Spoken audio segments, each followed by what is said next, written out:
Second 2 exercise किया, उसमें हमने नी क्लिकिंग के ऊपर काम किया। आज हम एक और थर्ड एक्सरसाइज लेके आए हैं जिसमें हम फ्यूज बॉल यूज करेंगे। तो हमने एक फुटबॉल लिया है, इसमें हवा कम है, उसको हमने जस्ट नी ज्वाइंट के बिल्कुल नीचे रखा, नी ज्वाइंट के नीचे रखा।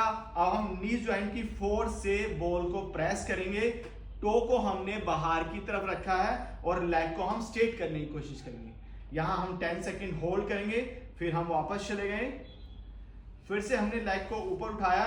तो आप इस एक्सरसाइज में खूब अच्छे से फील करेंगे आपका जो ये वीएमओ मसल्स है जस्ट अडैक्टर के स्टार्ट लास्ट वाला, अब वो बहुत अच्छे से एक्टिवेट होने लगेगा और हेल्प करेगा हमारे जॉइंट्स को स्ट्रेंथन करने में। प्लस हमारा क्वाड्रिसेप्स भी काम कर रहा है। तो फर्स्ट हमने एक बॉल लिया, उसको हम नीचे की तरफ प्रेस करेंगे, टो को हमने बाहर की तरफ रखा है, लेग को स्ट्रेट किया, 10 सेकेंड होल्ड किया और 10 टाइम रिपीट करेंगे। ये हमारा वीएमओ एक्टिवेशन एक्सरसाइज हो गया जो हेल्प करेगा नी क्लिकिंग को हटाने में।